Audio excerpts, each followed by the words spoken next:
Bueno, muchas gracias, Fidel. Bienvenidos y bienvenidas todas al ciclo. Como contó nuestro director, está organizado por el Grupo de Historia Ambiental, que está constituido por los miembros Facundo Rojas, Lucrecia Wagner, Guillermina Elías, Osvaldo Cironi y yo, Cristina Prieto Olavarría, y agradecemos el interés a todos los asistentes, a la dirección del Yanigla, a la Secretaría, Jimena Castillo, Marcelo Orbiscayo y Rubén Soria, que también nos brindaron asistencia por todo el apoyo brindado a esta iniciativa.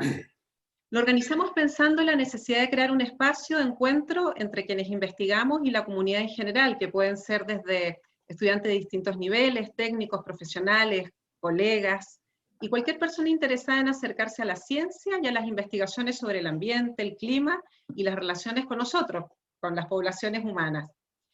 En este ciclo tendremos investigadores muy reconocidos en diversos temas. Vamos a arrancar hoy día desde las ciencias de la atmósfera, para luego pasar a la ecología forestal, luego de la dendrocronología a la glaciología, para terminar con los estudios de química ambiental y reconstrucciones de paleopaisajes.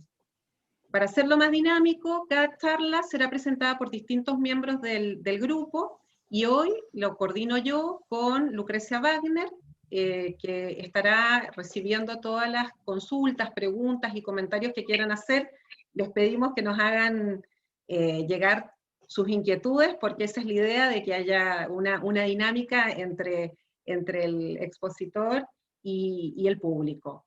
Este es un primer ciclo, diríamos como experimental, pero la idea es hacer más con distintos investigadores que desarrollan distintos temas dentro del Yanigla. Un aspecto que también nos parece importante, que estén representados de forma equitativa tanto los como las investigadoras de nuestro instituto, así que van a ver que siempre va a haber una paridad entre investigadores e investigadoras.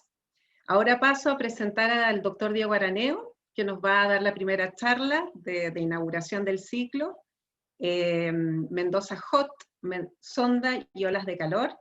Diego es licenciado y doctor en Ciencias de la Atmósfera de la Universidad de Buenos Aires, de la UBA, investigador adjunto del CONICET, en nuestro instituto, es profesor adjunto de la Universidad Nacional de Cuyo en el área de física, y su tema de investigación es el estudio de la variabilidad espacio-temporal de fenómenos meteorológicos y climatológicos extremos sobre la región de los Andes. Bueno, los dejo con Diego y vuelvo a reiterar que nos hagan todas las preguntas y consultas que tengan para hacer de este espacio un lugar dinámico. Gracias. Bueno, gracias Cristina. Ahora, a ver, voy a compartir la pantalla, a ver si ustedes me dicen si se ve.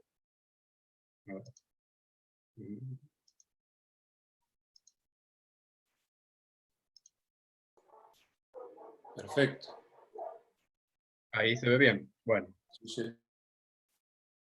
Bueno, entonces, como me mandaron a romper el hielo con el ciclo de charlas que podríamos titular charlas en pantuflas, vamos a hablar de cosas calientes en Mendoza. Mendoza Hot. Y las dos cosas más calientes que tenemos en Mendoza en cuanto se refiere al clima son dos fenómenos particulares, o bueno, uno no tan particular como las ondas de calor, pero sí uno bien particular de la región de Cuyo, como es el Sonda. De la región de Cuyo y algunas provincias del norte también. Ahora, ¿en qué contexto hablamos de todo esto? Si vamos a los reportes de la Organización Meteorológica Mundial, de la OMM, vamos a ver muchos en los últimos años que hablan sobre el calentamiento global, por supuesto, pero de que se baten récords. Año 2017, por ejemplo, esto es de noviembre de 2017, el año 2017 va en camino a ser uno de los 3 años más cálidos por registros de extremos sin precedentes. Este 2018, los niveles de gases de efecto invernadero en la atmósfera alcanzan un nuevo récord, otra vez un récord. Año 2019, la concentración de gases de efecto invernadero, otra vez otro récord. Parece que todos los años se bate un récord anterior, ¿no? notificado un récord de temperaturas de 38 grados al norte del círculo polar ártico, cosa que nunca había pasado. El año 2019, el año pasado, cierra una década de valores excepcionalmente de calor y fenómenos meteorológicos de efectos devastadores a escala mundial. Todo según la OMS. Y ahí ponen la marcha de temperaturas a partir de diversas fuentes de datos, y muestra el 2019 como que la temperatura media entre enero y octubre estuvo 1,1 grados por encima de los niveles preindustriales de 1850 a 1900. De todos modos, el 2016, que es el pico que se muestra allí, sigue siendo el año más caluroso registrado.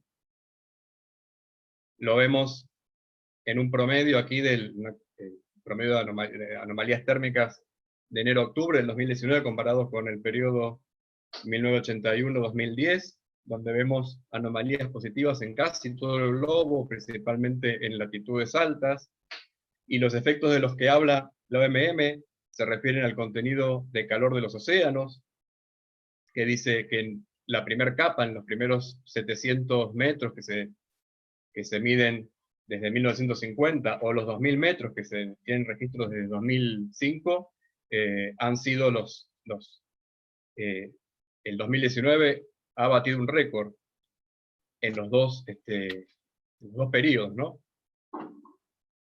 La aceleración del aumento del nivel medio del mar, que se mide con precisión desde 1993, se ha batido otro récord.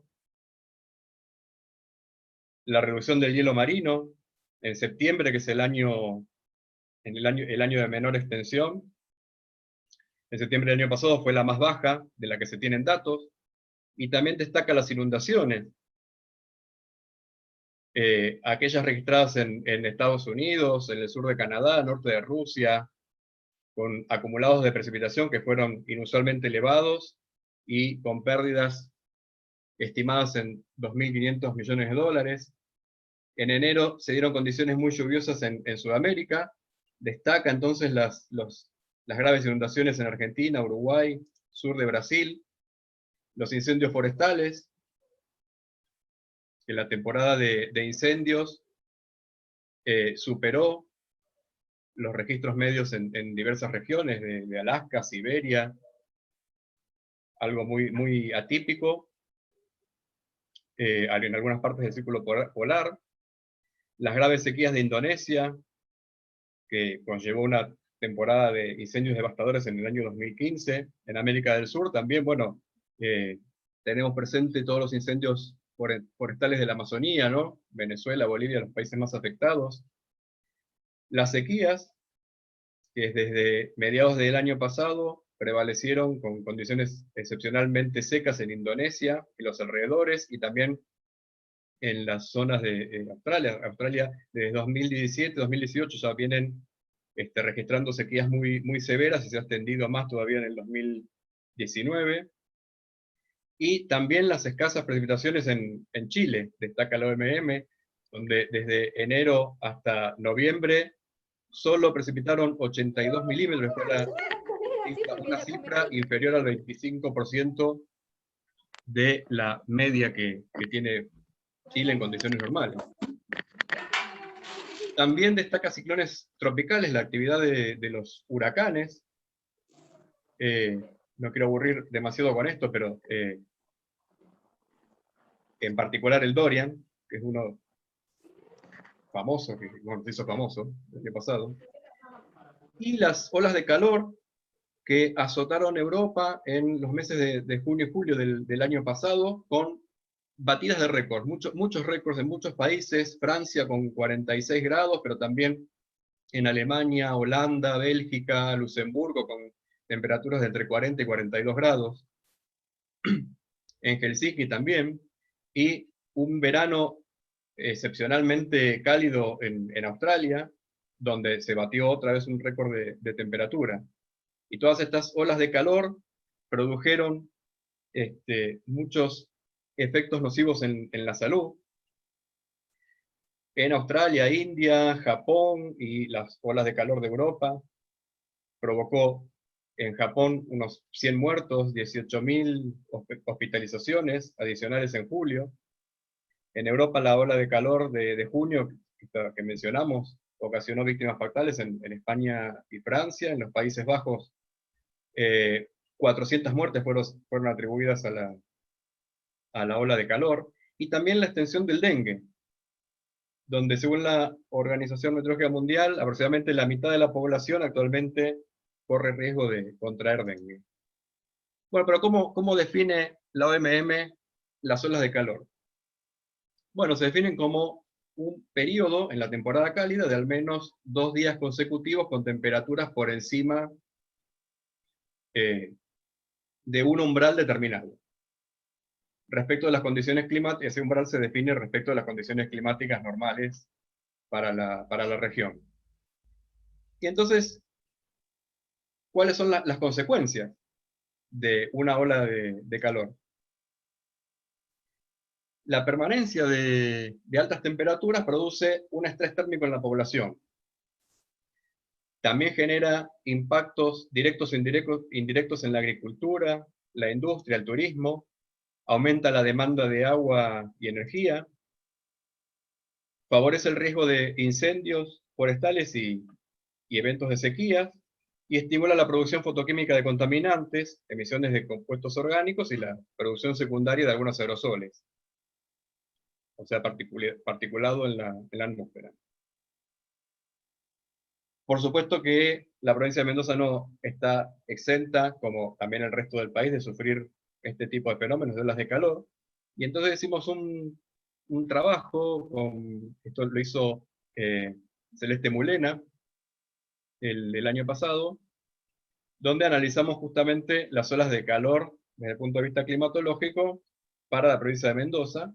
Tomamos 7 estaciones del servicio meteorológico y analizamos de esas series de datos de estaciones de servicio meteorológico las temperaturas máximas y mínimas en el periodo de octubre a marzo del periodo 1960-2018, o sea, 58 años.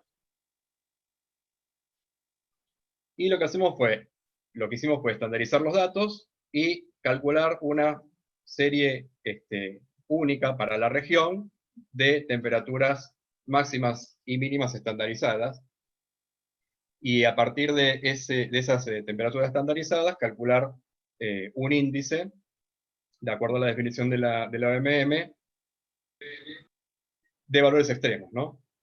Valores que exceden el percentil 90. Entonces, bueno, para cada año logramos una serie de índices de acuerdo a la temperatura mínima y a las temperaturas máximas, donde podemos ver entonces allí cuáles son los años más extremos.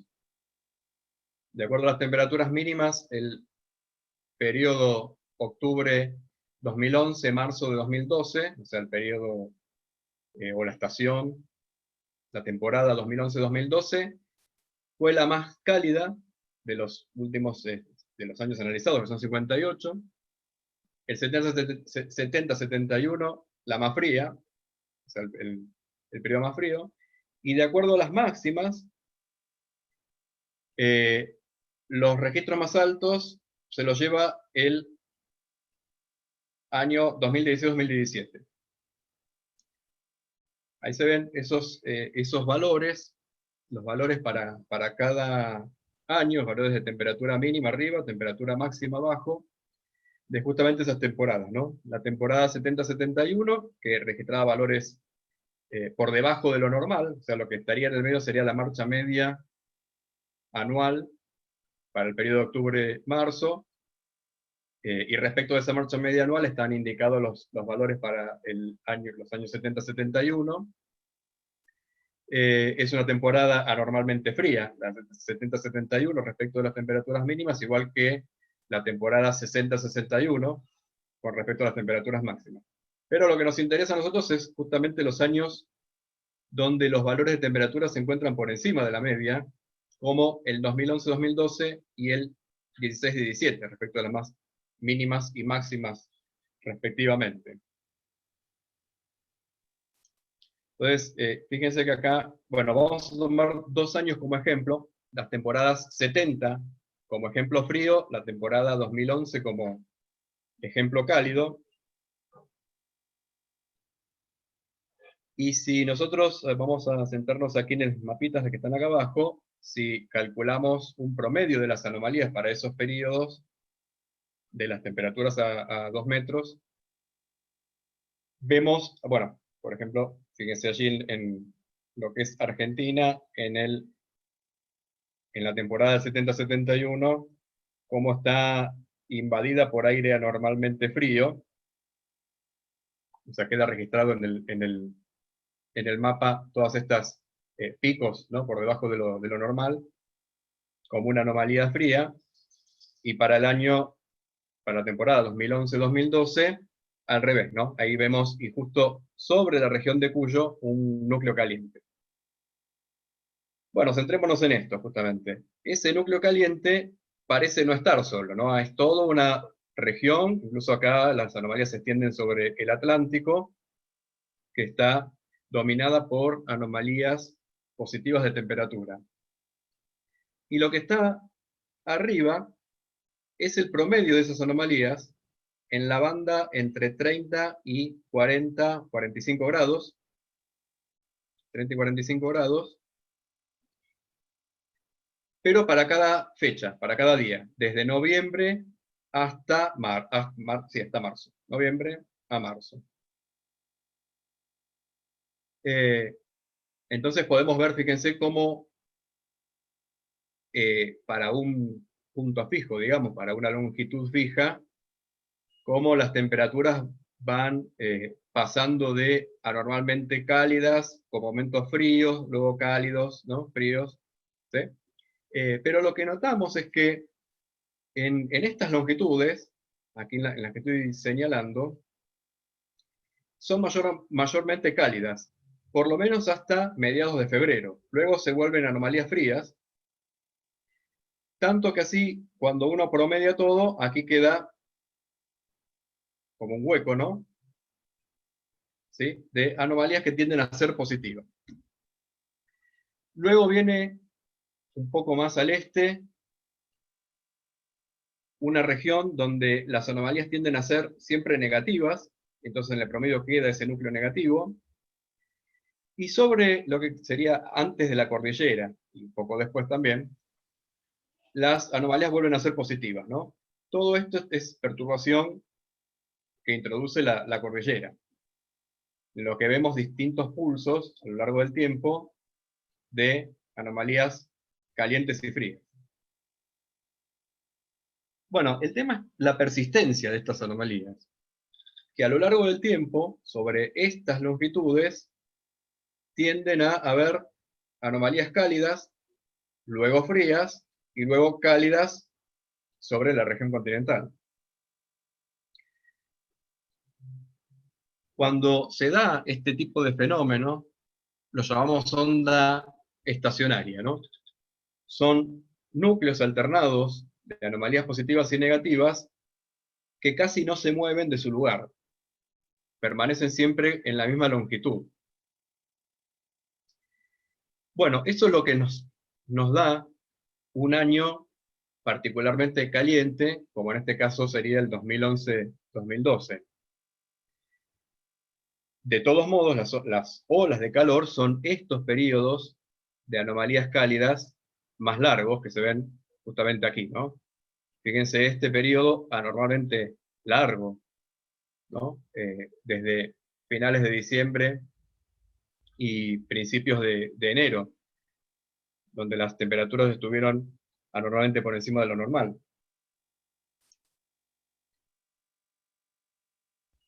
Entonces, viendo los valores extremos, uno puede entonces definir diversas olas de calor de distinta longitud. Por ejemplo, olas de calor de 3 días, de valores extremos de temperatura máxima y mínima, o de 4, de 5, de 6.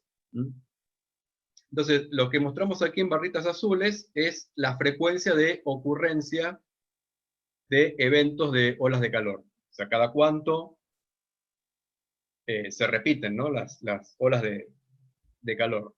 Luego en rojo está la duración de la que fue más larga en cada temporada, y luego en verde la duración total, o sea, cuántos días se excedió de los umbrales del percentil 90, en este caso, con valores extremos de temperatura. La serie de arriba corresponde a las temperaturas mínimas, la serie de abajo a las temperaturas máximas, y es mucho más claro para las temperaturas mínimas, siempre es así, porque las olas de calor, algunos investigadores las suelen analizar solamente con las temperaturas mínimas, ¿no? O sea, definir, bueno, cuando la temperatura mínima no baja de cierto umbral, entonces defino un día de ola de calor si esto persiste por más de dos días. No es tan tirado de los pelos eso, porque justamente lo que hace que un día sea lo que decimos bochornoso, es justamente que no haya respiro, o sea, que las temperaturas mínimas sean las elevadas. Uno puede tener un récord de temperatura máxima, tener un día muy caluroso, pero si durante muchos días la temperatura mínima no baja, es lo que realmente más afecta. Y bueno, y en las temperaturas mínimas justamente vemos que las frecuencias de ocurrencia en el periodo 2006-2018 ha superado a las que venían siendo en el registro el periodo con frecuencia de ocurrencia más grande, que había sido la década del 80. En la década del 80 teníamos algunos picos, pero a partir de 2006 esos picos fueron superados. O sea que tenemos un aumento en la frecuencia de olas de calor, y no solamente eso, sino también que se superaron los récords de duración. ¿Cuánto duran las olas de calor? Con periodos de duración de más de 10 días, en algunos años.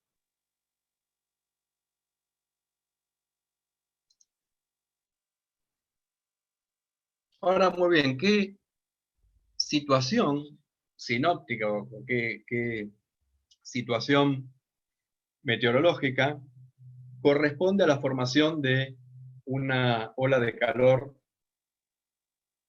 en promedio?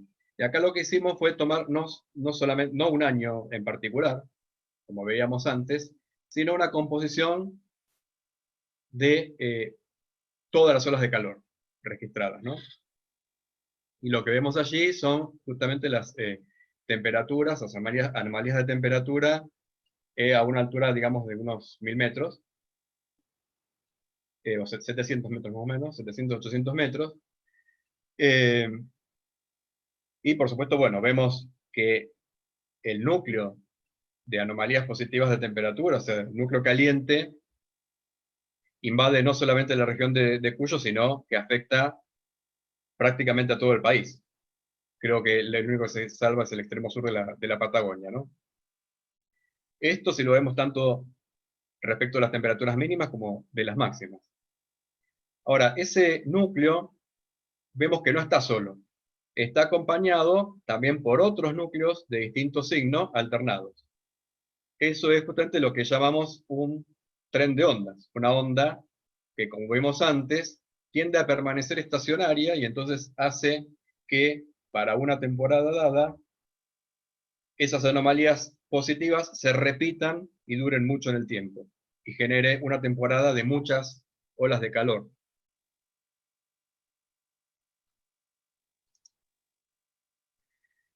Bueno, pero ¿cómo es el desarrollo de ese tren de ondas, ¿no? O sea, de esas ondas, esos núcleos calientes y fríos alternados que tienen una dirección casi zonal, o sea, oeste-este, y que dejan justamente un núcleo positivo sobre la región continental.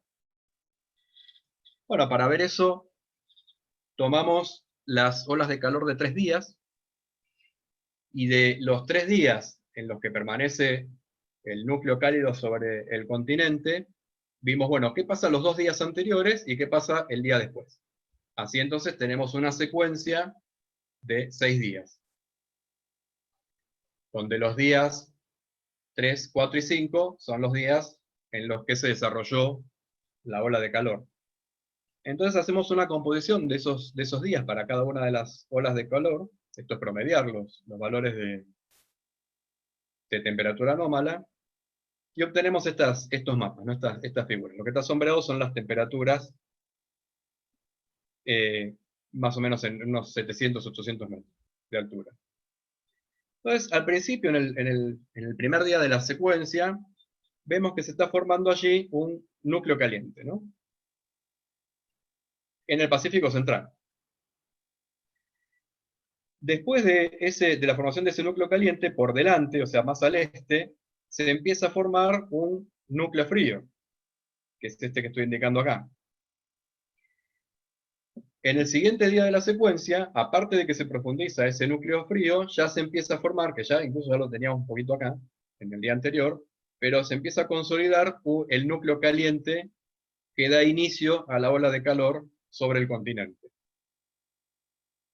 En el día central de la ola de calor, ya sobre el Atlántico, tenemos anomalías negativas de temperatura, que ya se venían desarrollando desde el día anterior, pero se profundizan en el día central de la ola de calor. En el día 5 todavía permanece el núcleo caliente sobre el continente, y se nota muy bien todo el tren de ondas, con núcleos alternados, frío, caliente, frío, caliente, frío. Y ya después, bueno, viene, ya digamos, para el final de la ola de calor, ese núcleo caliente se va desplazando hacia el noreste. Si ponemos todos estos mapitas uno bajo el otro, ahí hay indicadas dos cosas, ¿no?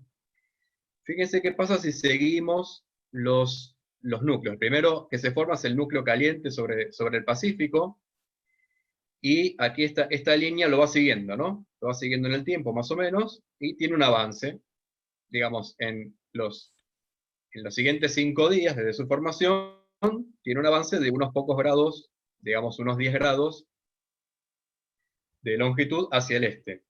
Lo mismo ocurre con el núcleo frío que está más al este, el núcleo caliente que se desarrolla sobre el continente, el núcleo frío que se desarrolla sobre el Atlántico. Todos tienen más o menos la misma velocidad, que está dada por estas rectas punteadas.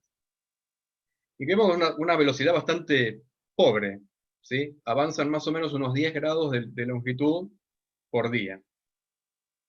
Sin embargo, si unimos la formación de esos núcleos, primero partimos entonces de este núcleo cálido, luego se formaba al día siguiente ya este caliente, luego el núcleo frío sobre el continente, luego el núcleo frío, caliente sobre el continente, luego frío sobre el Atlántico. O sea, la formación de los sucesivos núcleos hacia adelante recorren desde el Pacífico Central hacia el Atlántico en 3 días. O sea, va mucho más rápido. O sea, la formación de nuevos núcleos va mucho más rápido de lo que se traslada cada uno de los núcleos. ¿Sí? Entonces tenemos dos velocidades. Una es la velocidad con la que se traslada cada núcleo, y otra es la velocidad con la que se forman nuevos núcleos, uno por delante del otro. A esta última se le dice velocidad de fase. Y esto es una onda estacionaria porque justamente cada uno de esos núcleos se mueve muy, muy lentamente. O sea, la velocidad de grupo, que sería esta, es muy rápida. Es la velocidad con la que se traslada la energía en la onda estacionaria, y la velocidad de fase con la que se traslada cada uno de los núcleos. Cuando la velocidad de fase es muy chica y se establece una onda como esta que deja un núcleo positivo sobre el continente, estamos en presencia de una ola de calor. Porque vamos a tener un núcleo caliente por muchos días sobre el continente. ¿Cuál es el periodo de recurrencia? Bueno, aquí hicimos unos espectros con las olas, y en general los picos se dan en 15 días y 30 a 40 días. El periodo de 15 días, esto es solamente con las temperaturas, no con las olas, está asociado a lo que es la variabilidad sinóptica, o sea, el pasaje frontal, los pasajes, cuál es el periodo de tiempo que transcurre en pasaje de un frente frío y otro, ese tipo de cosas. Pero tenemos una recurrencia de 30 a 40 días de temperaturas extremas que estaría asociado, sí, a las olas de calor. Y esa variabilidad de 30 a 40 días es lo que llamamos una variabilidad intraestacional. La reina de las variabilidades intraestacionales es lo que se conoce como oscilación de Madden-Julian. La oscilación de Madden-Julian es una oscilación cíclica intraestacional de los patrones de precipitación en los trópicos, o sea, a lo largo del Ecuador, con periodos de 30 a 60 días, que se caracteriza por la progresión hacia el este de grandes regiones de lluvia aumentada y junto con regiones de lluvia disminuida. Y se observa principalmente en los océanos Índico y Pacífico. Aquí se ven, justamente acá tiene fases, se cuentan 8 fases de la oscilación de Madden-Julian, donde acá los núcleos que están marcados en azul serían de fuertes precipitaciones, o sea, de zonas con abundante precipitación, o desarrollo de tormentas convectivas, y los que están en rojo, en naranja, son de inhibición de convección, o sea, inhibición de precipitación. Entonces vemos cómo, en promedio está esto, las lluvias se van trasladando de oeste a este a lo largo del ciclo y luego vuelve a empezar. Son 8 fases que se cuentan.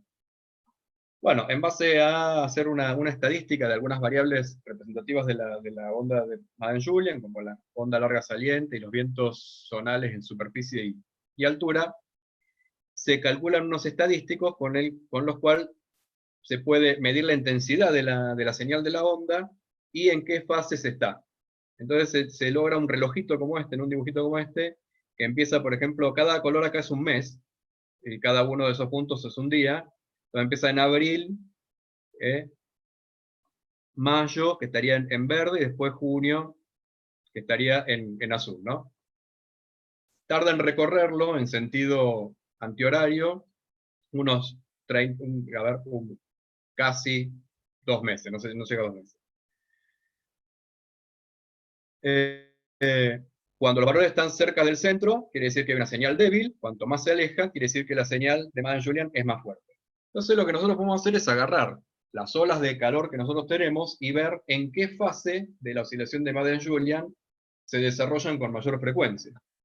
Eso fue lo que hicimos. Entonces tomamos las olas de calor de 3 días, las de 4 días, las de 5 días, y vimos a ver en qué fase estábamos de la onda de la oscilación de Madden-Julian para cada uno de esos días.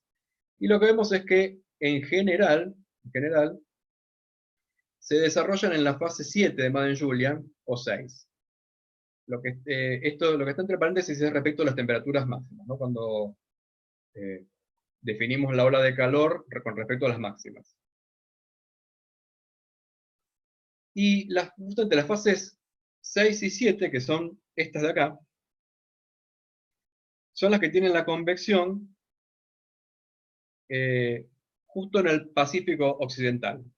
Cuando se tiene fuerte convección en el Pacífico Occidental, eso en general favorece la generación de ondas estacionarias que se propagan primero hacia el sur y luego hacia el este. Entonces podría haber una vinculación entre la oscilación de Madden-Julian con el desarrollo de las olas de calor en nuestra región, justamente a partir de la convección en la parte occidental del Pacífico que desarrolla ese tipo de ondas estacionarias que vimos. Bueno, el tema es que no solamente a nosotros en la región nos afectan las olas de calor para calentar la región, sino que en invierno también tenemos el fenómeno del sonda. El sonda es un viento cálido y seco típico de las laderas de los Andes, caracterizado por una notable variabilidad espaciotemporal. Todo el mundo sabe acá, casi, lo que es el sonda, ¿no? Y que tiene consecuencias bastante particulares. Puede producir daños severos porque las ráfagas pueden ser muy fuertes, favorece la ignición y propagación de incendios, produce daños severos en cultivos, puede acelerar el derretimiento de nieve favoreciendo la evaporación y la generación de avalanchas. Bueno, pero ¿cómo se esquematiza? Tenemos la cordillera, este gráfico, seguramente ustedes habrán visto varios gráficos como este, donde se esquematiza un corte de la cordillera, aquí del lado chileno, aquí del lado argentino, y se origina una corriente de aire en el Pacífico que sube forzado por la cordillera, produce precipitaciones, al subir, la descompresión produce condensación, enfriamiento, la condensación, esa condensación precipita, y luego al seguir su curso, esa masa de aire que venía del Pacífico, que pierde la humedad del lado chileno, vuelve a bajar, la compresión vuelve a calentar el aire, pero como perdió parte de la humedad, esa condensación que se produjo del lado chileno liberó calor dentro de la masa de aire, y por lo tanto ese calor liberado por la condensación, cuando la parcela de aire vuelve a los niveles de los cuales partió, está más caliente que antes. Eso por el calor liberado por la condensación del agua precipitada. Bueno, aquí hay muchos mitos. Ayer estuve viendo algunos videos que circulan por internet que explican el fenómeno del sonda, y el calentamiento por fricción no tiene nada que ver, ¿no? Es un efecto termodinámico. El calentamiento del viento sonda se produce por el calor liberado del agua que ha precipitado. No es un efecto mecánico de fricción ni nada de eso. Bueno, tampoco la aceleración que se produce es porque el aire viene bajando la cordillera. Porque también decían en el video, bueno, como el aire viene bajando, se acelera hacia abajo, como si fuera que viene rodando por la cordillera. Bueno, no. No es por eso la aceleración. Y también había otro video que decía que se formaba a raíz de, o como consecuencia de actividad de la actividad del anticiclón del Pacífico. Bueno, nada que ver, justamente, es más, es lo contrario. El viento sonda necesita que el anticiclón del Pacífico esté debilitado. Si es muy fuerte, justamente el sonda no se produce. Aquí hay un análisis de un caso del 23 de agosto del 83, donde vemos la situación sinóptica típica, que es con una baja acá en el sector sudoeste, en el archipiélago chileno, que esto es en niveles bajos, digamos esto en superficie y esto a más o menos unos 2000 metros de altura, que lo que hace es básicamente activar la baja del noroeste, ¿no? Entonces produce un gradiente de presión bastante importante en esta zona entre el Pacífico y el continente. Del lado occidental, del lado oriental de la cordillera. Y en niveles altos hay una corriente de aire muy fuerte, ¿no? que atraviesa la cordillera. Esto es lo que vemos si analizamos las marchas de temperatura, punto de rocío y presión. Aquí vemos en rojo como, por ejemplo, para un evento sonda que se inicia, esto es el día 11 de julio del 2006,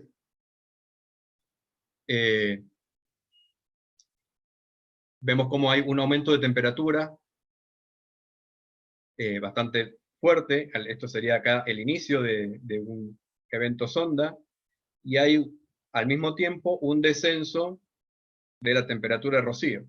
La diferencia entre la temperatura y la temperatura de rocío me está hablando de baja humedad relativa. O sea, cuanto mayor es la diferencia, menor es la humedad relativa. El gráfico de arriba es para Mendoza, el gráfico de abajo es para San Juan, para el mismo evento. Vemos que en San Juan empezó un poquito antes, y también es más seco.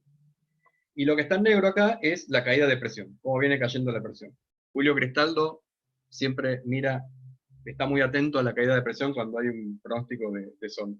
Pues justamente nos marca cuál es, a ver justamente si bajó o no, digamos. Si la presión sigue disminuyendo, bueno, tenemos probabilidades de que baje, pero cuando empieza a subir, bueno, ya ahí disminuyen un poco las probabilidades si es que no bajó. La dirección predominante de viento, acá fíjense que está en negro, es 360 grados, que eso es un viento del norte, o fíjense, 270 sería del oeste, 360 del norte, entonces la mayoría está entre 360 y 270, son vientos del noroeste, ¿no? Lo mismo para las ráfagas, lo que está abajo son las ráfagas. ¿Y qué pasa al lado de Santiago de Chile? En Santiago se producen precipitaciones. Fíjense, la presión no disminuye, sino que aumenta.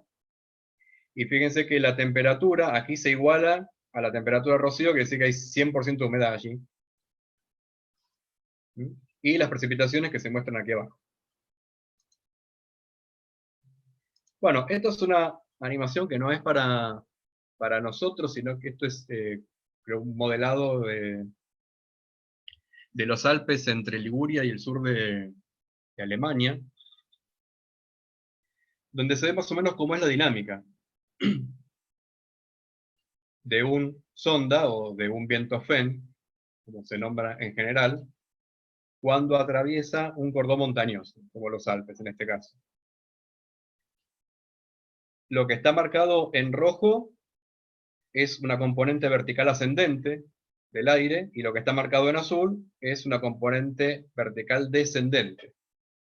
Entonces lo que vemos es que el aire tiene una trayectoria que va ondulándose. También se forman ondas de montaña, con ascenso, zonas de ascenso y descenso alternadas. ¿Sí? Hasta que en algún momento, fíjense, ahí, la zona de descenso casi toca la superficie.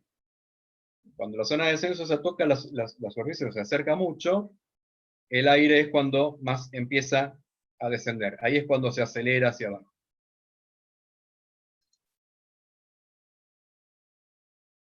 Para nosotros también, si hacemos un ejemplo aquí de un sonda del 11 de julio de 2006 y del 12 de junio de 2012, ahí vemos entonces también la formación de estas ondas de montaña, que cuando la descendente toca el llano, ahí es justamente cuando se produce el evento de sonda en superficie.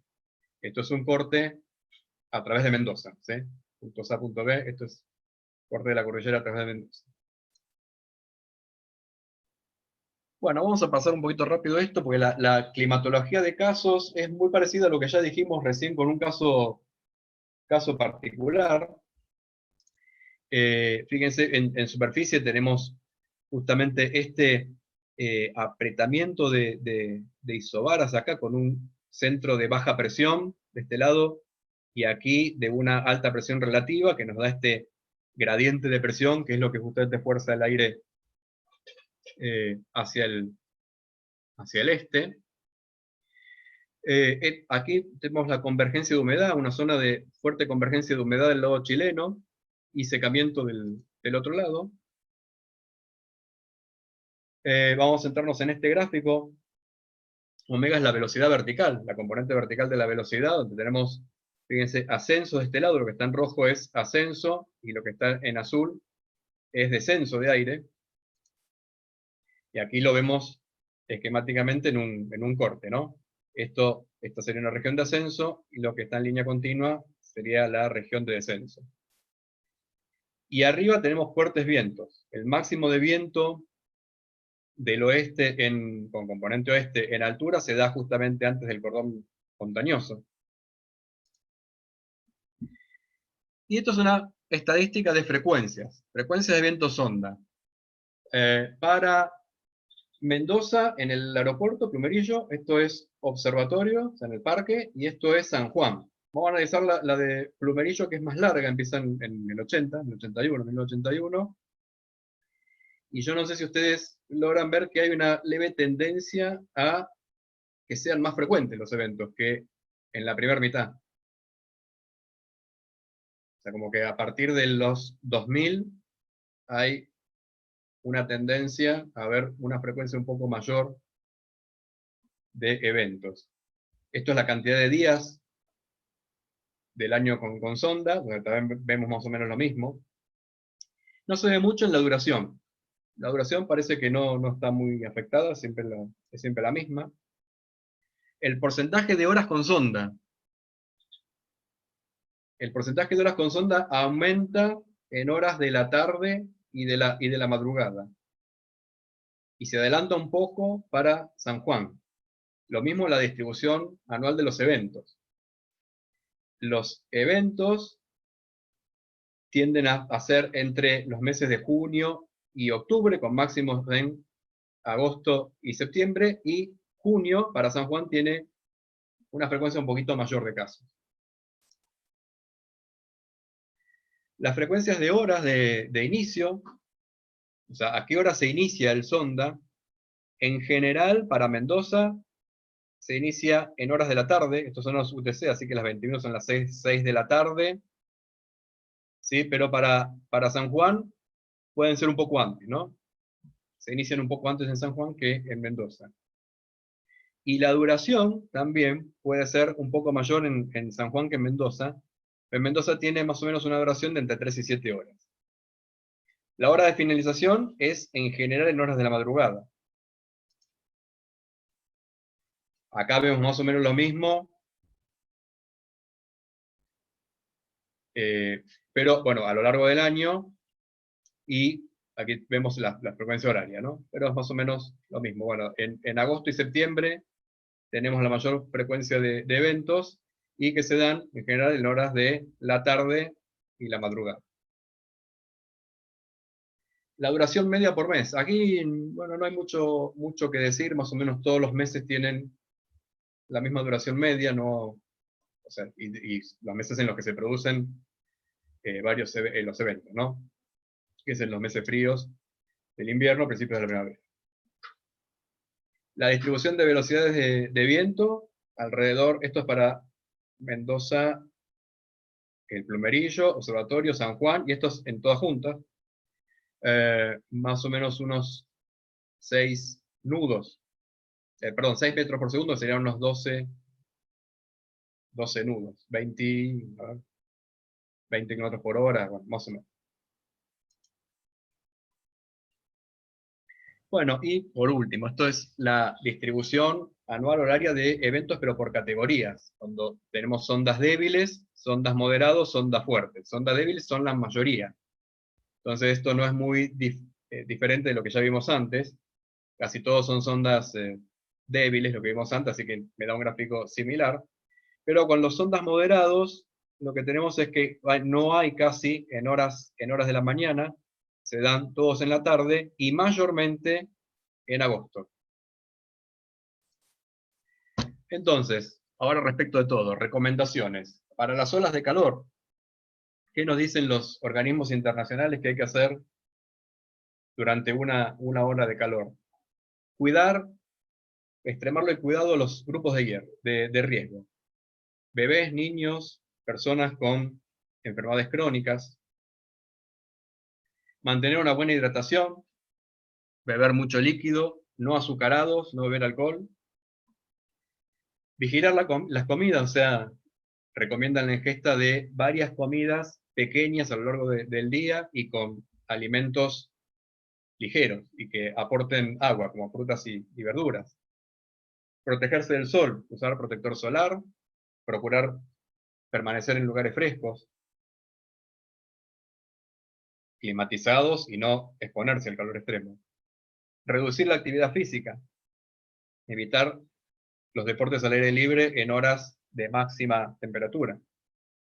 vestirse adecuadamente. Ahí está esta señorita muy fashion, vistiendo ropa ligera, holgada, en general tejidos que permitan el paso del aire, usar sombrero bien ventilado. Extremar los cuidados al desplazarse en vehículos, o sea, mantener la cabina ventilada, si no tenemos aire acondicionado, cubrir las ventanillas expuestas al sol, y vigilar mucho si viajamos con niños, ancianos o cualquier grupo de riesgo.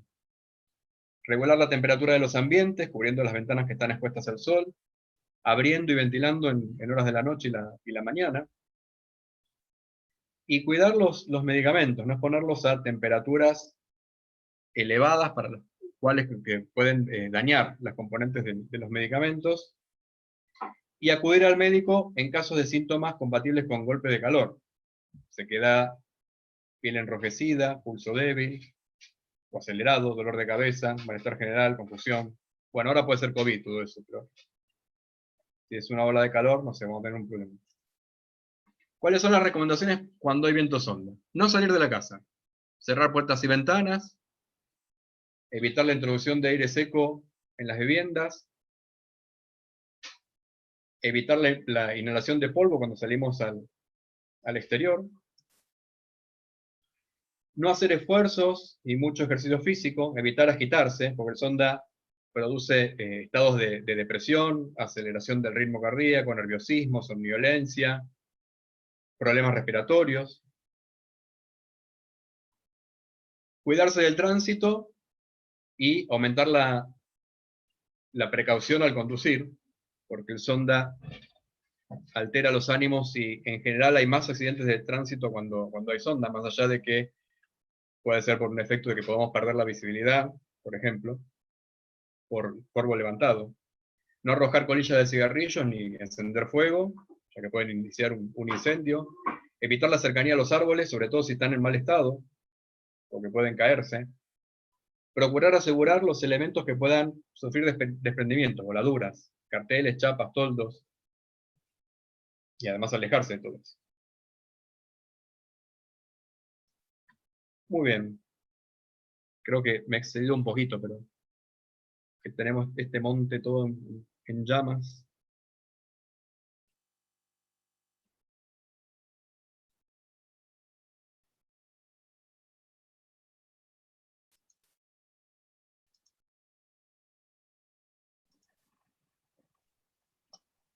Muchas gracias, Diego.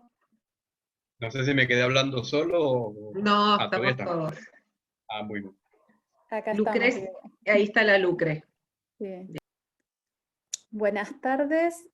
A mí me tocaba registrar las preguntas. Vamos a empezar con las preguntas que han hecho vía chat, pero si quieren sumar más preguntas directamente abriendo el micrófono, también lo hacemos.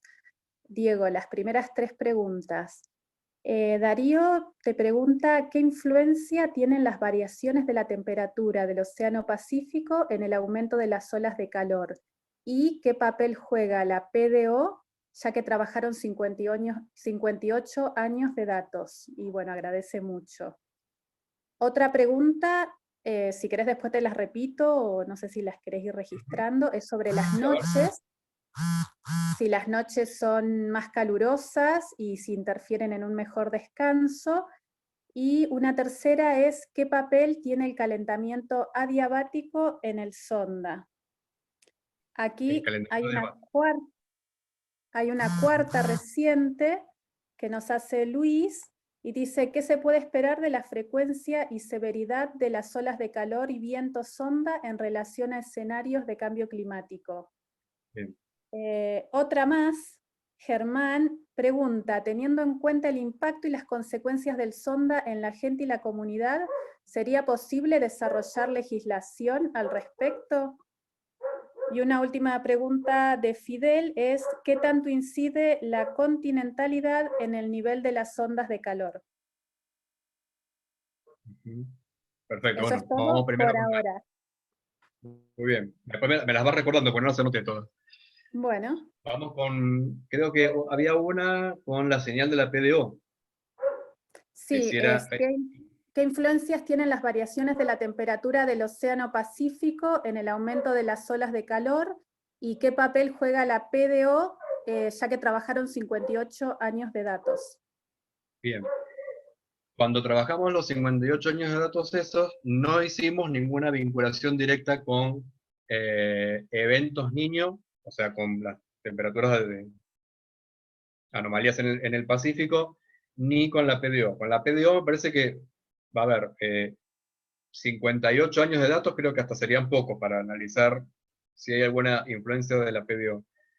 Lo que sí podemos hacer es conjeturar a partir de, porque nosotros nos centramos más en el tema de la variabilidad intraestacional, ¿sí? Por eso vinculamos con Madden-Julian, ¿sí? Lo que sería PDO niño no sería variabilidad intraestacional, sino de interanual a interdecadal, ¿sí? Pero sí podemos hacer una conjetura, porque dijimos que exacerbar las condiciones convectivas en el Pacífico Occidental podía disparar un tren de ondas que termine provocando un año con muchas ondas de calor en nuestra región, ¿sí? Y justamente en los años niña es cuando Madden-Julian tiene más actividad en la región del Pacífico Occidental, ¿sí? Es cuando mayor cantidad de convección hay. Así que una conjetura podría ser que en los veranos niña puede haber más olas de calor que en los neutros o en los niños, ¿sí? Eso tendríamos que ver de la serie que hicimos, cuáles son niño, niña, pero me parece que es difícil de ver porque, no sé, pero me parece que es difícil de ver igual, ¿eh? Pero eso podría ser una conjetura. Con respecto a la PDO, ya ahí sí me parece un poco difícil verlo con estos 58 años, porque los dos son fenómenos que tienen una variabilidad, uno tiene una variabilidad decadal bien marcada, pero el otro no, que sería el de las zonas de calor. O sea, la variabilidad intraestacional se comería la otra. Así que bueno, ahí ya veo un poco más difícil hacer esa relación. Después la otra pregunta, no sé, y no sé si quedó claro o me entendí yo solo, no sé. Te hago dos, hay varias, te voy haciendo de a dos si querés. Sobre las noches, se ha escuchado que suelen ser más calurosas y la pregunta es si interfieren en un mejor descanso. Y una más, ¿qué papel tiene el calentamiento adiabático en el sonda? Perfecto. Por eso justamente nombré lo de las temperaturas mínimas. Yo no soy médico, pero lo que le escuché a varios médicos explicar, y yo más o menos lo voy a tratar de repetir lo mejor posible, es que durante una ola de calor, o en general durante el verano, en condiciones cálidas, como todos los días son cálidos, el cuerpo espera la noche para poder liberar calor, ¿sí? Ahora, cuando justamente el cuerpo no puede liberar calor porque las temperaturas mínimas no bajan, es cuando empiezan después los golpes de calor en el día. Entonces, si tuviéramos, por ejemplo, temperaturas extremas positivas, o sea, de temperaturas muy altas durante el día, pero después durante la noche la temperatura bajara, y bajara bien, entonces las temperaturas extremas máximas durante el día no serían un problema tanto como el hecho de que las mínimas no bajen. O sea, es mucho más perjudicial, según lo que dicen los especialistas médicos, ¿no? Tener mínimas muy altas que máximas muy altas. ¿Mm? Y las mínimas son justamente las que en el cambio climático más están aumentando. O sea, el cambio climático se ve más en el aumento de las mínimas que en el aumento de las máximas. Las dos aumentan, pero más aumentan las mínimas. Entonces uno podría esperar en el escenario de cambio climático un aumento en la cantidad de olas de calor seguro, por el aumento de las mínimas. Lo otro era el tema del calentamiento adiabático. Bueno, acá vamos a tratar de explicar con los dedos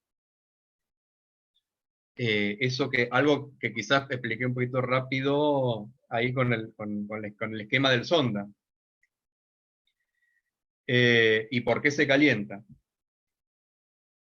Imaginemos, nosotros podemos pensar que todo el proceso, desde que una masa de aire comienza a subir por la cordillera en el lado chileno, hasta que llega a la cumbre y después empieza a bajar, esa masa de aire, todo el proceso lo produce en forma diabática, o sea, sin intercambiar calor con el entorno.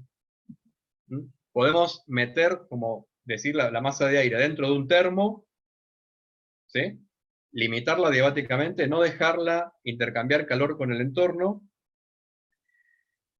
y el sonda se va a producir lo mismo va a quedar seco y cálido del otro lado. ¿Por qué? Bueno, porque el proceso sería el siguiente, a ver, y vamos a tratar de imaginarlo. Casi como que voy a ir al pizarrón. Pero, a ver, imaginemos lo siguiente.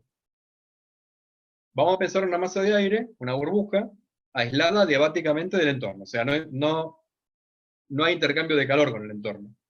Ese aire está húmedo, ¿sí? Pero tiene una humedad que no lo hace un aire saturado, digamos. Tiene un 60-70% de humedad. Ese volumen de aire empieza a subir. Por la descompresión, se empieza a enfriar adiabáticamente, sin quitarle calor. O sea, sin ceder calor al entorno. Se empieza a enfriar por la descompresión. Como la temperatura empieza a bajar, en algún momento llega a igualar la temperatura de rocío, o sea, llega un punto donde su temperatura es tal que se empieza a producir condensación. Allí se forma la nube. ¿Sí? Se empieza a formar una nube. A partir de ahí, la temperatura, la descompresión sigue porque sigue subiendo, la temperatura sigue bajando, pero baja a un ritmo más lento. ¿Por qué? Porque a medida que el agua de la parcela se va condensando, va liberando calor latente dentro de la parcela. En la condensación se libera calor dentro de la parcela, o sea, dentro del volumen de aire. Entonces tengo un aire saturado que se va descomprimiendo, va liberando calor al ir condensándose agua, y supongamos que no hay precipitación. Supongamos que no se produce precipitación. Bueno, esa parcela va a ir siguiendo. O sea, va disminuyendo, se va descomprimiendo a medida que va subiendo, va condensando agua, o sea que se va liberando calor latente dentro de esa parcela, llega al tope de la cordillera y empieza a bajar. Cuando empieza a bajar, se empieza a comprimir. O sea, el mismo proceso que antes, pero al revés. Y al comprimirse, empieza a aumentar su temperatura. Entonces, el exceso de calor empieza ahora al revés. Toda el agua condensada que tiene la empieza a evaporar, para estar justo saturado siempre, ¿no? Siempre saturado. Entonces, toda el agua que se condensó antes, del lado chileno sería, del lado argentino se empieza a evaporar, ¿sí? Entonces la parcela empieza a ceder calor otra vez al agua para evaporarse. Entonces, de un lado y del otro tenemos el mismo proceso. O sea, uno es descompresión con liberación de calor latente dentro de la parcela, y del otro lado sería compresión, ¿sí?, con absorción de calor latente para evaporar el agua líquida. Entonces, si pasa eso, llega a la misma temperatura de la que salió. Porque el proceso es el mismo, pero al revés. El tema es que el sistema, y fíjense que nunca hemos intercambiado calor con el entorno, todo fue dentro de la parcela sin intercambiar calor con el entorno. El tema es que el sistema no es cerrado. Podemos pensar en un sistema adiabático, pero no cerrado. ¿Por qué? Porque sale masa de la parcela, o sea, sí hay precipitación. Entonces, ¿qué pasa? Parte del agua que se condensó del lado chileno precipita. Entonces, cuando la quiero evaporar del otro lado, del lado argentino, tengo menos agua para evaporar. Entonces hay un exceso de calor en la parcela. Ese exceso de calor provino de que es más el calor liberado en la condensación que el calor absorbido durante la evaporación del lado argentino. Entonces, vale decir, todo el proceso puede ser adiabático, pero no cerrado. O sea, tiene que haber precipitación. El exceso de temperatura, o sea, el delta de temperatura que tenemos entre el estado inicial y el estado final, provino de la liberación de calor latente que se produjo en la condensación del agua que precipitó. Eso es lo que me marca la diferencia de temperatura de un lado del otro. Y en todo el proceso podemos pensar en un proceso adiabático. No sé si eso responde a algo. Quiere decir, a ver, si no hay precipitación, entonces no hay calentamiento. Bueno, lo podemos llegar a pensar así incluso.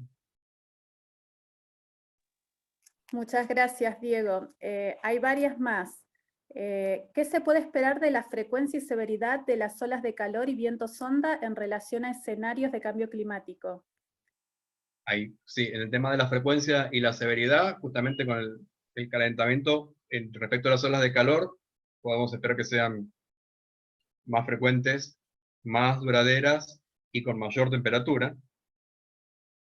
Y con respecto al viento sonda, es probable que también, y ahí quizá es justamente lo que vimos en... Bueno, ahí hay dos cosas, dos cuestiones, una contrapuesta con la otra, porque en los datos que vimos, fíjense que parece como que en la segunda mitad, cuando ahí mostré la serie de frecuencias de vientos ondas en la estación de Plumerillo, parecía como había un aumento en la frecuencia. O sea, había más cantidad de eventos en la segunda mitad del periodo que en el inicial. Entonces podríamos decir, bueno, parece como que vienen con una tendencia positiva los eventos de viento sonda. Pero por el otro lado, los modelos de cambio climático dan una disminución en eventos de pasajes frontales y de precipitación en la cordillera, no dan una disminución en la precipitación del lado chileno, o sea, de las tormentas de nieve van a ser menos frecuentes y menos frecuentes y con menor volumen de agua, menos intensas. Y el viento sonda depende de eso, depende de que pase eso. Entonces, en realidad los modelos de cambio climático estarían como anunciando una reducción, no sé si en la frecuencia, pero por lo menos en la intensidad, o en alguna combinación de intensidad-frecuencia de viento sonda. Eso es lo que, de acuerdo a los modelos. Y ahí está Federico y no sé qué piensa de esto, porque habría que discutirlo con él también esto, ¿no? Si está de acuerdo o tiene otra cosa que... Una opinión contraria o la misma. Son conjeturas lo que estamos haciendo. ¿Qué decís, Federico, vos? Sí, está bien. Yo creo que disminuye la frecuencia de sonda con la modificación de las estructuras de báricas, ¿no es cierto? Y eso lo estamos viendo este año, lo hemos visto, ¿no? El único episodio más o menos respetable, entre comillas, fue el de hace 48 horas. Y te quería comentar, no sé si hubo mucha precipitación arriba y no se calentó tanto, la máxima llegó a 31 grados.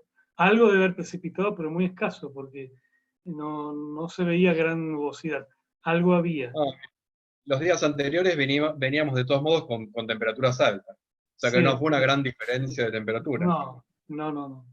Y si podemos ver, bueno, que los casos así más llamativos, como esos que mostraste ahí, del 2006 y demás, que fueron casos muy severos, y en los últimos años no hemos tenido episodios tan rimbombantes. Algo pasa.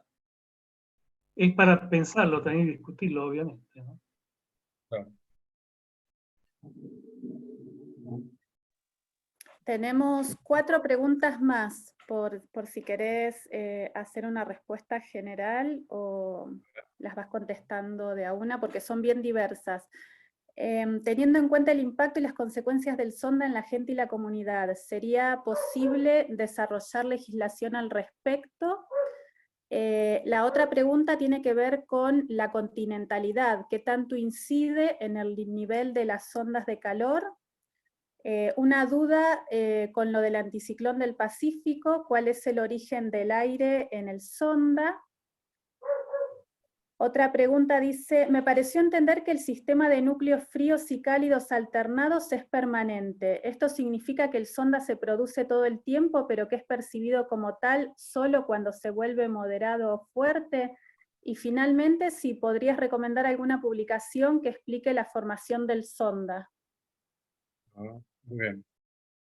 Vamos a empezar por la última, que es la más fácil. Hay una publicación de Federico que hace, creo que es el año 2015, creo, ¿no, Federico? Es justamente donde saqué varias de las láminas, que es un review donde está perfectamente explicado todo esto y bueno, mucho más también.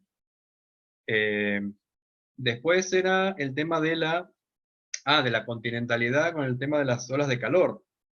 Yo ahí no sé, no entiendo muy bien a qué se refiere la continentalidad, pero que el núcleo cálido esté justamente sobre el continente, decía Fidel, o ¿cuál sería?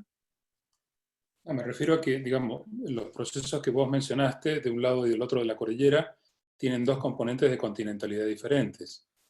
Digamos, ¿cómo afecta, digamos, la posición de Mendoza en relación a la presencia de la cordillera, que es un gran modulador climático, en la mayor intensidad de estos procesos de ondas de calor? Bien. Bueno, ahí habría que hacer una comparación con lo que sería la misma ola de calor en el resto del país, ¿no?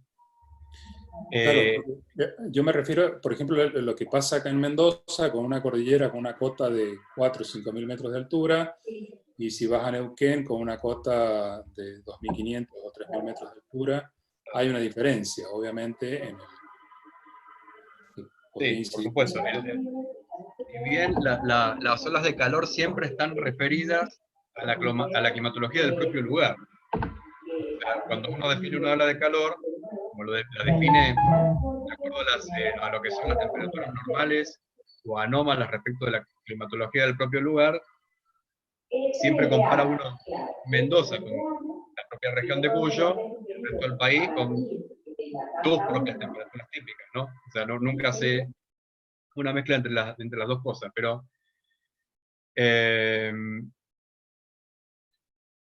yo lo veía más por el lado de por qué queda un núcleo caliente en el continente, digamos, si tiene alguna influencia el continente sobre el hecho de que se desarrolle el núcleo cálido sobre el continente y no sobre los océanos, o que justamente sobre los océanos haya al contrario núcleos fríos en todo ese patrón. O sea, ¿por qué esa onda queda en la fase en la que está? A ver, y no corrida, ¿sí? Bueno, primero porque justamente analizamos los casos en los que la fase de la onda es esa, y no otra. Pues justamente nosotros lo que pusimos como forzante ahí fue, bueno, nosotros vamos a dedicarnos solamente a estudiar las olas de calor, por lo tanto, lo que detectamos son ondas que se encuentran en esa fase. Pero no quiere decir que la fase esa no cambie, ¿no? Y ahí me parece que enganchamos con la otra pregunta. Sí cambia la fase, o sea, esas ondas estacionarias son estacionarias por un tiempo, pero luego se desarman y empiezan a moverse, ¿sí? Están todo el tiempo moviéndose. Lo que pasa es que hay forzantes dentro del sistema climático, como pueden ser la convección en el oeste del Pacífico, o una anomalía de temperatura en el Pacífico y el Índico, que generan divergencia en altura, en la atmósfera, y esa divergencia en altura genera ondas en la atmósfera como si fuera un estanque, ¿sí? Es como tirar la piedra en un estanque, y a partir de ahí se generan ondas que permanecen estacionarias de acuerdo a la velocidad de fase, pero que la velocidad de grupo esa se propaga, como las que vimos ahí. Casi siempre, o sea, no siempre, pero muy frecuentemente están disparadas por fenómenos del sistema climático que se producen justamente en la zona del Pacífico ecuatorial. Pero no solamente, porque hay lo que se llama variabilidad interna atmosférica, que nos dice que la atmósfera misma puede generar esas ondas estacionarias, sin que sean forzadas desde ningún elemento del sistema que sea externo a la atmósfera. Y a veces es muy difícil pronosticar a mediano plazo la formación de ondas estacionarias cuando tienen que ver con variabilidad interna atmosférica. Porque de la otra forma, uno tiene un forzante externo a la atmósfera, que podría ser una anomalía en la temperatura del mar. Pero en lo que es variabilidad interna, si no la resuelve un modelo, por ejemplo, atmosférico, entonces es difícil de pronosticar. Entonces, que la fase de las ondas que hemos analizado haya sido la que mostramos, tiene que ver con que solamente analizamos un tipo de onda, ¿sí? Pero no todas las ondas que se dan. Analizamos solo aquellas que nos dan como resultado una ola de calor. Entonces, ¿tiene que ver en eso el hecho de que el continente esté donde esté? Bueno, en general no, porque uno podía ver,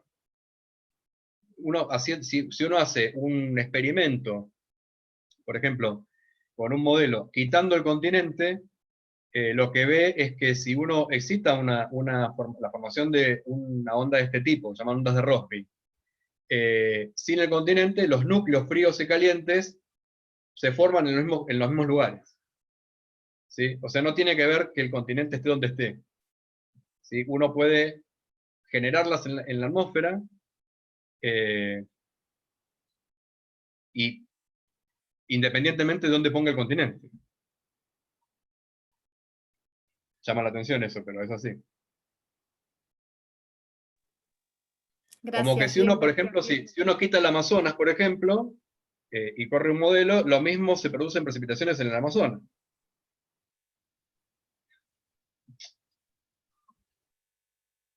Sí, a ver, no sé qué otra pregunta. Quedan dos. Pablo tiene una duda con lo del anticiclón del Pacífico y pregunta cuál es el origen del aire en el sonda. Y Osvaldo dice, me pareció entender que el sistema de núcleos fríos y cálidos alternados es permanente, y pregunta, ¿esto significa que el sonda se produce todo el tiempo, pero que es percibido como tal solo cuando se vuelve moderado o fuerte? Eso, no. La alternancia esa de núcleos fríos y calientes no es todo el tiempo, o sea, solamente analizamos años en los que se producía una onda de ese tipo y quedaba estacionaria en el periodo que analizamos de 6 meses, ¿está bien? O cuasi estacionaria, pero no es permanente en el tiempo para nada. Y el origen del viento sonda, bueno, obviamente se origina en aire que viene del Pacífico, pero que no es, como hay algunas explicaciones ahí en YouTube incluso, el origen no es el anticiclón del Pacífico, ¿sí? Lo que necesitamos primordialmente es que justamente el anticiclón del Pacífico se debilite y se retire, y que deje lugar a la entrada de una baja presión por el archipiélago chileno. ¿Sí? Sí, ese es el que fuerza el aire a subir la cordillera y luego bajarla del otro lado. ¿Sí? Pero, y más que nada también tiene que ver con cuestiones de altura, ¿no? Que se produzca una corriente en chorro en altura. Esa corriente en chorro de altura lo que va a originar son ondas, esas ondas que mostramos, ondas de gravedad, ondas de montaña, y que si entonces en la fase descendente de la onda de montaña llega al suelo, la descendente, entonces acelera el flujo y lo notamos en superficie. Si no, queda un sonda en altura.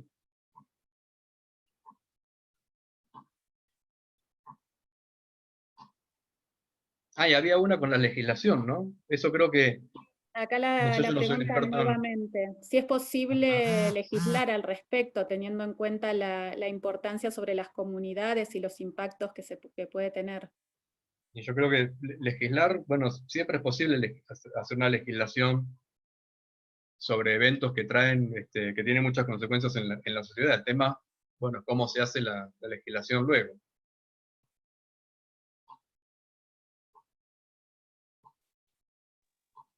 No sé si me quedó alguna pregunta por registrar o si alguien quiere hacer una pregunta directamente abriendo el micrófono. Este es el momento.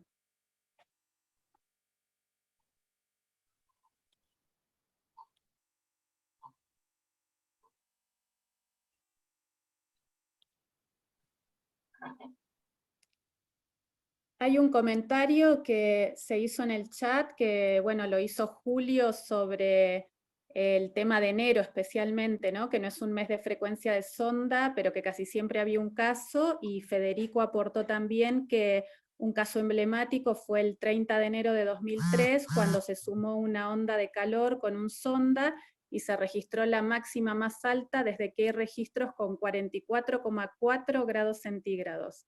Bueno, afortunadamente los meses de verano no son los que presentan mayor frecuencia de eventos sonda, porque si no, bueno, pasarían este tipo de cosas más seguido, ¿no? Y bateríamos récord de temperaturas terribles, sino que es un fenómeno netamente de invierno y principios de primavera, pero también un poco en los meses de otoño.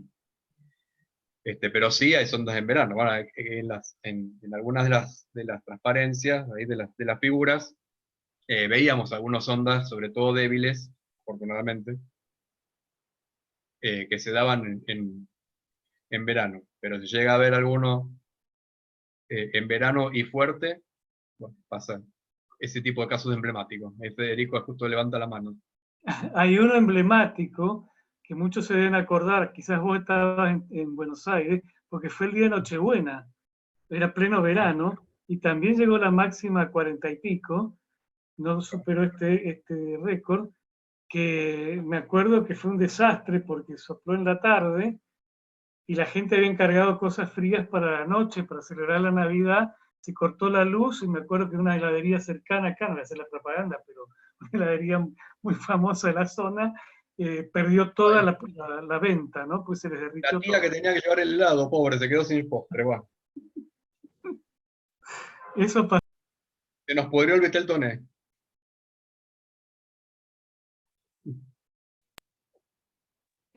Bueno, Lucre me dice que ya no hay más preguntas, no sé si alguien más quiere hacer algún comentario, pero pues acá en el chat, Diego, están llegando muchísimas saludos, felicitaciones por la buena charla, didáctico, no es un tema fácil de simplificar, pero muchísimos saludos y felicitaciones. Así que bueno, no sé, Diego, tú si quieres decir algo para despedirte. No, nada más, que se sigan cuidando. No, estamos como en una época difícil, así que tenemos que hacer el tipo de charlas así. Pero bueno, nos viene bien para estar en pantuflas y en la comodidad de la casa, seguir con las actividades e incluso con este tipo de charlas. Sí, recordarle a todos los asistentes que va a ser todos los jueves hasta el primer jueves de noviembre. Así que vamos a encontrarnos acá en este espacio. Agradecemos de parte del Grupo Historia Ambiental que nos hayan acompañado e invitarlos a seguir y a que inviten a más gente. La verdad que ha sido una experiencia linda, hemos tenido 60 participantes en el momento más alto de participantes en el webinar, así que contentos, muy contentos y agradecidos a ustedes que hacen posible que esto suceda, tanto a quienes nos entregan todo su conocimiento como a las personas y los interesados. Entre todos hacemos esto. Así que bueno, muchas gracias.